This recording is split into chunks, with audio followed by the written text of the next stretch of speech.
그럼 지금부터 오늘 있었던 주요 재판 상황 보겠습니다. 우리 위안부 피해자들이 일본 정부를 상대로 해서 냈던 손해배상 청구 소송에서 사실상 처음으로 승소 판결을 받았어요. 네, 위안부 피해자와 유족들이 이 일본 정부를 상대로 낸 손해배상 청구 소송에서 네. 이 피해자들에 대한 배상 책임 우리 법원이 인정했습니다. 예. 2016년 6월 정식 재판으로 회부된 뒤 5년 만에 내려진 선고입니다. 이 재판부는 일본 정부의 반인도적 행위는 국가 면제 이론을 인정할 수 없다 이렇게 밝혔습니다. 네. 그러면서 일본의 불법 행위가 인정되고 피해자들은 상상하기조차 힘든 고통을 받았지만 일본은 반성하지 않고 있다고 덧붙였습니다. 위안부 피해자 이용수 할머니는 살다 보니 이런 날도 있다고 감격의 말씀 남겼습니다. 그러면서 남은 숙제, 일본 정부의 진정한 사죄가 남아있다 이런 입장 역시 밝혔습니다. 네, 그러니까 한 국가의 법원은 다른 국가를 그 소송 당사자로 해서는 재판할 수 없다면서 일본은 이 재판에 응하지 않았었잖아요. 근데 우리 법원은 이런 식으로 위안부 할머니들의 청구 소송을 이제 받아들인 건데 일본 정부 오늘 그 주일 한국 대사 난간표 대사를 불러서 강하게 항의했다면서요.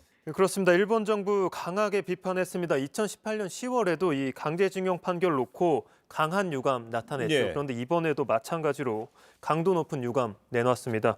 일단 이 가토 관방장관이 정례회견에서 이 재판 결과를 결코 받아들일 수 없다며 매우 유감이다 이렇게 밝혔습니다. 일본 정부는 이 주권 면제가 적용돼 사건이 각하돼야 한다면서 이번 판결 국제법상 주권 면제 원칙 부정한 것이다 이렇게 주장했습니다. 일본 외무성 남관표 주일대사 조치에 항의를 하기도 했습니다. 네, 결국 일본 정부에서는 이번 재판이 이번 판결에 대해서 2018년도에 그 강제징용 배상 판결에 대해서 한국 대법원의 판결만큼이나 좀 파장이 클 거로 보는 것 같은데 오늘 우리 외교부에서는 강창일 전 의원을 그 주일 한국 대사 공식 임명했네요. 앞으로 역할이 상당히 주어질 것 같아요.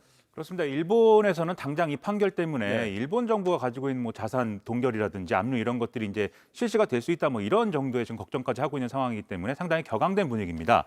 근데 우리가 마음으로는 우리가 역사적으로 피해자이기 때문에 일본과의 화해라든가 이런 걸 하고 싶지 않은 것이 있지만 그럼에도 불구하고 지금 현실적인 화해를 좀 모색해야 될 부분들이 있는 건데요. 첫 번째로 이제 바이든 행정부가 새롭게 들어서게 되면은 일본과의 관계 개선 이런 것들을 요구를 할 겁니다. 네. 거기서 이제 벗어날 수가 없다. 이게 첫 번째고 두 번째로는 도쿄올림픽을 기점으로 해서 우리가 대북 관계를 좀 풀어야 되는 이런 계획도 나름대로 가지고 있는 상황이거든요. 그렇기 때문에 지금까지 말씀하신 이제 위안부 이 판결 문제, 일본군 위안부 피해자 판결 문제, 그리고 강제동원 이 판결 문제, 여기에 더해서 지난번에 수출 규제 문제 이런 것들이 하나로 묶여 있고 네. 여기다 지소미아 문제가 같이 있기 때문에 사법부 판결과는 별개로 양국 간의 정치적 합의, 정치적 해결 방법을 모색하는 이런 중차대한 역할을 맡게 됐습니다. 예.